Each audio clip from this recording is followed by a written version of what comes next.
ఊర్లో అమ్మవారి విగ్రహం ఉన్నా మళ్ళీ మట్టితో అమ్మవారి విగ్రహాన్ని ఎందుకు తయారు చేస్తున్నారు? అసలు ఈ పండగ ఉగాది అని పేరు ఎలా వచ్చింది? ఎంత కష్టపడి మట్టితో అమ్మవారి విగ్రహాన్ని చేసి దానికి వెండి తొడుగు తొడిగి కానీ పండగ అయిపోతానే ఈ అమ్మవారిని ఊరి చివరిన ఎందుకు వదిలేసి వస్తారు? అమ్మవారి విగ్రహాన్ని తయారు చేసేప్పుడు కుండలు తయారు చేసే వాళ్ళు, ఇంకా పూజారులు, రకరకాల వృత్తుల వాళ్ళంతా కలిసి అమ్మవారు చాలా కష్టపడి తయారు చేస్తారు. కానీ లాస్ట్ రోజు అయిపోగానే అమ్మవారు చూడండి పల్లకి తీసేసి ఒక్కరిని తలపైన పెట్టుకొని ఊరు చివరికి వెళ్ళి వదిలేసి వస్తారు. ఇలాంటి ఎన్నో విషయాలు మనలో చాలా మందికి తెలియదు. కానీ యుగాది పండుగకు వాటిని అన్నింటినీ మనం తెలుసుకుందాం. Hi hello guys, welcome back to our channel Money the Rider. ఇంకా మీలో ఎవరైనా మన వీడియోని లైక్ చేస్తే వెంటనే లైక్ చేసి మన ఛానల్ ను సబ్స్క్రైబ్ చేసుకోండి. ముందుగా మనం అయితే ఈ పండుగకు ఉగాది అని పేరు ఎలా వచ్చిందో తెలుసుకుందాం. మామూలుగా దీన్ని అనాల్సింది ఉగాది కాదు, యుగాది అంట. కాలక్రమేణా యుగాది కాస్త ఉగాదిగా మారిపోయింది. పేరు యుగాది సరే, కానీ అసలు మనం ఈ పండుగ ఎందుకు చేసుకున్నాం, దేనికోసం చేసుకున్నాం? పురాణ ప్రకారం యుగాది అంటే యుగ అంటే యుగం, ఆది అంటే మొదలు. ఈ ప్రపంచం మొదలైన మొదటి రోజును యుగాదిగా పూర్వం పండగలా చేసుకునేవారు. అది కాలక్రమేణా ఉగాదిగా మార్చి మనం ఇప్పుడు దేవర్లా చేసుకుంటాం. ఇంకా మా ఊర్లో అయితే ఈ యుగాది సందర్భంగా మా గ్రామ దేవత అయిన పెద్దమ్మ తల్లిని మట్టితో తయారు చేస్తారు. ఇంక ఇదంతా చూసాక నాకు ఇంకో డౌట్ కూడా వచ్చింది. అసలు ఈ పెద్దమ్మ తల్లిని మట్టితోనే ఎందుకు తయారు చేయాలి? మామూలుగా వెండి ఉన్నాయి కదా. ఇంకా మనకు ఆ డౌట్ ఉంటే అస్సలు చూడలేమనేసి ఇక్కడ ఉన్న పెద్దలను అడిగి తెలుసుకున్నాం. ఈలోపు మనం ఫస్ట్ అయితే మా ఊర్లో గుడిని ఎలా అలంకరించారో వెళ్ళి చూసొద్దాం. దాని తర్వాత మట్టితో ఎందుకు తయారు చేస్తారనే విషయం మాట్లాడుకుందాం.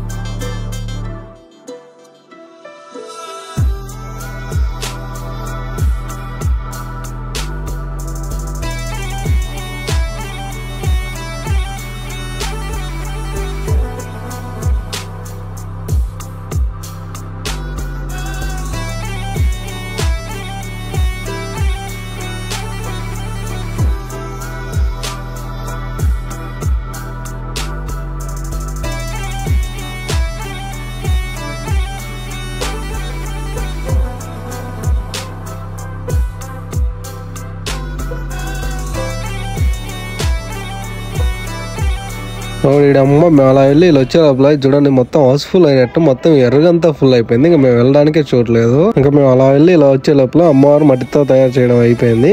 ఇంకా వెండి తొడుగు తొడిగి అమ్మవారిని పల్లకిలో ఊరంతా తిప్పుతారు. ఆ తిప్పే సమయంలో ఎవరి ఇంటి దగ్గరికి వచ్చినప్పుడు వాళ్ళు అక్కడ ఆటలు కొట్టుకుంటుంటారు.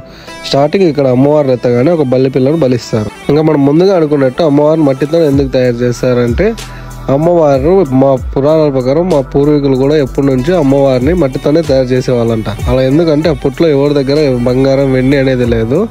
వాళ్ళు మట్టితో తయారు చేసి అమ్మవారిని ఊరి చివరి వదిలిపెడతారు కదా. అదే ప్రకారం మా వాళ్ళు ఫాలో అయితే వస్తున్నారు. అందుకే ఇప్పుడు అంతా రెడీ చేసిన తర్వాత జస్ట్ వెండి తొడుగు అలా ఇప్పుడు మీరు చూస్తున్నారు కదా అలా తొడుగుతారు అంతే.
ఇంకా అమ్మాయిని తయారు చేసేటప్పుడు మేళతాళాలతో ఘనంగా చేయాలని పూర్వీకులు చెప్పేవారు. అలాగే చేస్తున్నారు. కానీ ఇప్పుడు కొద్దిగా ట్రెండ్ మారింది కదా, డీజే ఆటోలు ఇవన్నీ వచ్చాయి, డ్రమ్స్ వచ్చాయి. ఇంకా ఆడ అమ్మవారిని తయారు చేసే పనుల వల్ల ఉంటే ఇంక డీజే కాడ మన వాళ్ళ పని మంది. ఇలా అమ్మవారిని తయారు చేసేసరికి టైం 12 అవుద్ది. ఇంకా ఆ సమయంలో అమ్మవారిని ఇలా పల్లకిలో ఎత్తి మా ఏ వెహికల్ వాడకుండా మా వాళ్ళే భుజాల మీద మోసుకొని వచ్చి ఊరంతా తిప్పుతారు. అలా తిప్పే సమయంలో అమ్మవారి పల్లకి ఎత్తగానే మొదటి బలిపిల్లను బలిస్తారు. దాని తర్వాత ఎవరి ఇళ్ళ ముందుకు వచ్చినప్పుడు లేదా వాళ్ళ సందు ముందుకు వచ్చినప్పుడు వాళ్ళు వచ్చి అమ్మవారికి ఆటలు కొడతారు. కానీ నేను ఇంకో ఊర్లో చూసింది ఏంటంటే మా అక్క వాళ్ళ ఊరికి వెళ్ళా కదా, అక్కడ ఇట్లా 12 కాదు, రోజు మారక ముందే అదే రోజు సాయంత్రం ఎత్తి అమ్మవారిని ఎత్తితేనే అయిపోయాయి. రోజుతో సంబంధం లేదు, వాళ్ళకి వారంతో అస్సలకే సంబంధం లేదంట. ఏ రోజైనా ఏ వారమైనా అమ్మాయినా ఒకసారి ఎత్తితే అయిపోయాక ఏటలు తెగాల్సిందే అని ఇంటి దగ్గరకు వచ్చేటప్పుడు ఇంకా బలిస్తా వస్తూ ఉంటారు. ఇంకా అమ్మాయికు మేకపోతులను కోళ్ళను ఎందుకు బలిస్తారంటే మామూలుగా అయితే ఈరోజు అన్ని మేకపోతులు బలిస్తారు, కోళ్ళు రేరు చాలా తక్కువ, కానీ కొంతమంది బలిస్తారు. ఇలా ఎందుకు చేస్తారంటే ఇలా అమ్మవారిను ఊరంతా ఊరేగించే సమయంలో వాళ్ళు ఏదైనా కోరిక లేదా ఏమైనా ముక్కొని ఏటను బలిస్తే వాళ్ళ కోరికలు నెరవేరుతాయని ఇక్కడ ఉన్న పెద్దలు చెప్తారు. ఇంకొంతమంది ఏంటంటే ఈసారి మొక్కుకొని వాళ్ళు అనుకున్నది జరిగితే నెక్స్ట్ ఇదే టైంకి ఇక్కడ దేవర జరిగేటప్పుడు ఇలా దారిలోనే వాళ్ళ ఇంటి దగ్గరకు వచ్చినప్పుడు అమ్మవారికి మేకపోతులు కానీ కోళ్ళు కానీ బలి ఇవ్వడం జరుగుతుందని చెప్తున్నారు. అలా కొంతమంది వాళ్ళు కోరుకున్న కోరిక నెరవేరినప్పుడు బలి ఇవ్వడానికి దారిలో ఎదురు చూస్తా అంటే ఇక్కడ పల్లకింది కదా, ఈ పల్లకి మోయడానికి చాలా మంది తోసులాడుతూ ఉంటారు. అలా అమ్మవారి పల్లకి మోయడానికి ముందే వాళ్ళు స్నానాలు చేసి వచ్చి ఇంటి దగ్గర ఇక్కడికి వస్తారు. కానీ ఇంకొంతమంది స్నానం చేసి వచ్చి మళ్ళీ ఇక్కడ తడి బట్టలతో అలాగే చల్లనీళ్ళు పోసుకొని మీద తడి బట్టలతో అమ్మవారి పల్లకని మోస్తా వస్తారు. కానీ దీనికోసం ఎంతమంది ఊరంతా ఒకటే అమ్మవారు కాబట్టి ఇంకా మేమెత్తాలని తోసులాడుకుంటూ అక్కడ కొంతమంది చేంజ్ అవుతా వస్తూ ఉంటారు. ఇలా అమ్మవారిని పల్లకి మోస్తే మనకు మంచి జరుగుతుందనే ఉద్దేశంతో చాలా మంది ఇంకా మొత్తం చూడండి పల్లకి చుట్టుకారం విన్నారు. ఇంకా ఎంతమంది చేతులు వేస్తున్నారు, ఒకరు పక్కకు వస్తే ఇంకొకరు వెంటనే జాయిన్ అయిపోతారు. ఇంకా మీరు ఇక్కడ చూడండి, మన వాడు కనపస్తాడా, వాడు కూడా అమ్మవారి పల్లకి ఎత్తుకోవడానికి ఇంతసేపు ఇక్కడే ఉన్నాడు. ఇప్పుడు ఆడికి పోయి వెయిట్ చేస్తాడు ఇంకా వాడు ఎత్తుకోవాలనేసి.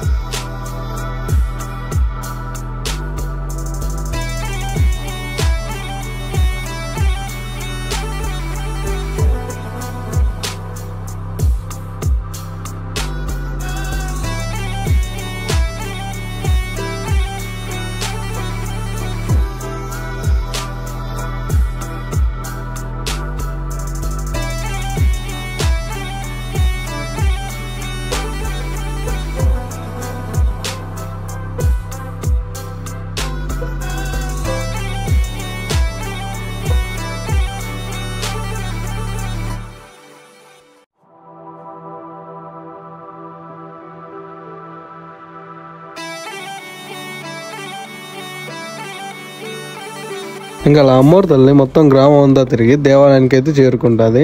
ఇంకా చాలా టైం పడుతుంది, కానీ నాకు నిన్న కూడా నిద్రలేదు కదా, అందుకే ఇవాళ ఇంకా మా ఇంటి దగ్గరికి వస్తాను, ఇక్కడ ఆగిపోయా.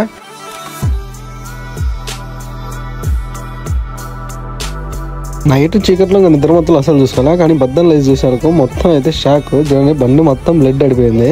వాటర్ వాష్ చేద్దాం అనుకున్నా, కానీ పండగ కాబట్టి ఎవరు షాపులు తినా. ఇంకా ఈవినింగ్ అయితే మళ్ళీ మనం అమ్మవారి టెంపుల్కి అయితే వచ్చాం. ఇదే పెద్దమ్మ తల్లి దేవాలయం. ఇంకా జనాలు అయితే మామూలుగా లేరు. అసలు మన అమ్మవారి దగ్గర చేరుకోవాలని చాలా టైం పడుతుంది. ఇంకా ఇక్కడ నుంచే దర్శించుకొని వెనక్కి వెళ్ళాలని ఫిక్స్ అయ్యాం. ఇప్పుడు మీరు చూస్తున్నది అయితే ఉత్సవ విగ్రహం, ఇంకో విగ్రహం సైడ్ లోపల ఉంటుంది. అవి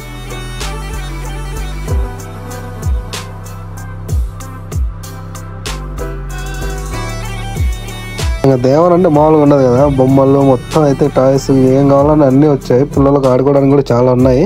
మా చిన్నప్పుడు మా పాత్రలు అయితే ఇంకా బాగుండేది. ఇక్కడ స్పేస్ కొద్దిగా తక్కువ ఉంది కాబట్టి అంతేం లేదు అనుకుంటున్నాను. అయితే పర్లేదు, కానీ ఉన్న కాడికి ఏదో అడ్జస్ట్ చేశారు.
ఇంకా మనమైతే అలా తిరుక్కుంటూ రోడ్లోకి వచ్చాం. కానీ మేము వచ్చి కొద్దిసేపుడికి చూడండి అంతా కొట్టుకుంటానే అనుకున్నారు కదా, అలా కాదు. నిన్న అమ్మవారి చుట్టూ ఈ దండలు వేసి చీరలు కట్టారు కదా, ఇప్పుడు ఆ దండలన్నీ తీసుకుంటారు. ఎందుకంటే ఆ దండ తీసుకొని మన ఇంటి దగ్గర కట్టుకున్నామంటే ఎలాంటి దుష్టశక్తి మన ఇంట్లోకి రాకుండా పైగా మనకు మంచి జరుగుతుందని మా ఊళ్ళో నమ్మకం. అందుకే ఇంకా లేట్ లేకుండా అమ్మవారు ఎత్తంగానే చూడండి ఎత్తబిక్కున్నారు కట్టలు. మరి నిన్న అమ్మవారు ఊరేగింపు అయిపోయింది కదా, మళ్ళీ ఈరోజు అమ్మవారిని ఎందుకు ఎత్తుతారు అనుకుంటారా? నేను చెప్పా కదా, ఊరంతా తిప్పి ఇక్కడ దేవాలయం దగ్గర కూర్చోబెడతారు. ఇలా వాళ్ళంతా పూజలు చేసి మళ్ళీ నైట్ అమ్మవారిని తాళమేళాలతో ఘనంగా ఊరు మధ్యలో ఉంచి తీసుకొని వెళ్ళిపోయి ఊరు చివర పొలిమేర దగ్గర పెట్టేసి వస్తారంట. అలా అందరు పోవడానికి కాదు, ఈ రోడ్లో మటుకి మేమంతా పోవడానికి ఉంటుంది. కానీ అక్కడికి కొంతమంది, నాకు తెలిసి 2 లేదా 4 వెళ్తారంట అంతే. వాళ్ళు వెళ్ళేసి అమ్మవారిని అక్కడ ఊరు బయట పెట్టేసి వస్తారంట. ఇంత కష్టపడి అమ్మవారిని ఎంతమంది కలిసి చేశారు కదా, అలా ఊరు బయట ఎందుకు పెట్టేస్తారని నాకు డౌట్ వచ్చింది. మీకు ఎవరికైనా వచ్చింటే కామెంట్ చేయండి. అలా ఎందుకు పెడతారో తెలిసిన వాళ్ళు కూడా కామెంట్ చేయండి. దాని గురించి అమ్మవారిని పల్లకి నుంచి తీసేసి ఊరు బయటకి తీసుకొని వెళ్తారు కదా పొలిమేర దగ్గరికి, అప్పుడు చెప్తా. వీడియో లాస్ట్ వరకు చూడండి, ఉంది అది కూడా. ఇంక ఇవాళ వెళ్ళిపోయిందంటే అమ్మవారు ఇవాళ నైట్ మళ్ళీ సంవత్సరం వరకు చేసేయలే. అందుకే మా వాళ్ళంతా ఈ రోజు చాలా ఘనంగా ఎంజాయ్ చేసి పైగా మామూలుగా ఉన్నది. నేను చెప్పడం ఎందుకు, మీరే చూడండి.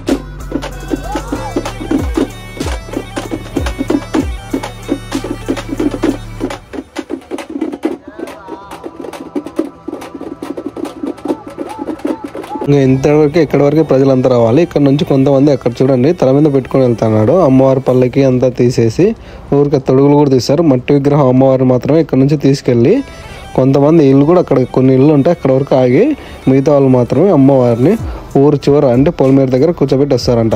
అలా ఎందుకు కూర్చోబెడతారంటే మన గ్రామ దేవత మన గ్రామం అంతా కాపాడుతుంటుంది కాబట్టి అక్కడ కూర్చోబెట్టి వస్తారంట.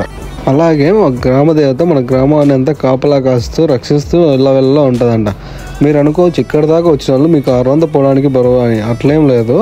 కానీ ఇక్కడ గ్రామ ఆచారాల నియమాలు ఉంటాయి కదా, దాని ప్రకారంగా అందరూ వెళ్ళకూడదు, కొంతమంది వెళ్ళాలి. వాళ్ళు కూడా అమ్మవారిని అక్కడ కింద పెట్టేసి వెనక్కి తిరిగి చూడుకొని రావాలంట. ఇంకా వెనక్కి తిరిగితే ఏం జరుగుతుందో ఏమో చూడొద్దంటారు. ఇంతవరకు అలా ఎవరు చేయలే, కలిసి ఏదో అరిష్టం కూడా జరుగుతుందని అలా ఎవరు చేయరు. అందుకే కొంతమంది మాత్రమే వెళ్తారు. ఎలాంటి సౌండ్లు వచ్చినా ఏం వచ్చినా వెనక్కి తిరిగి అయితే అస్సలు చూడకూడదంట. అక్కడ నుంచి నేరుగా అమ్మవారిని కింద పెట్టాలి. ఇంకా స్ట్రైట్ ఇంకా తిరిగి వెనక్కి అస్సలు ఆగకుండా రావాలంట. అందుకే అందరూ వెళ్ళకుండా కొంతమందిని మాత్రమే పంపిస్తారు. అది కూడా నాకు తెలిసి 4 అనుకుంటా.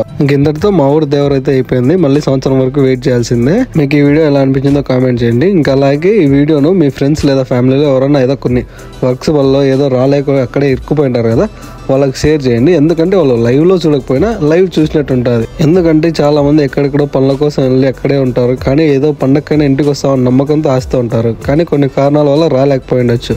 కానీ అలాంటి వాళ్ళు ఈ వీడియో చూసి కొద్దిగా సాటిస్ఫై అవుతారని నేను అనుకుంటున్నా. ఇంకా అలాగే ఇంకో అద్భుతమైన వీడియోలో మళ్ళీ కలుద్దాం. అంతలోపు మీరు మన వీడియోని లైక్ చేసి మన ఛానల్ని సబ్స్క్రైబ్ చేసుకోండి. ఇంకా అలాగే బెల్ గంటను అస్సలు మర్చిపోతుంది. దాన్ని కొడితేనే నేను వీడియో అప్లోడ్ చేసిన వెంటనే మీకు నోటిఫికేషన్ వస్తుంది. లేట్ చేయకుండా మీరు మన వీడియోని చూడొచ్చు.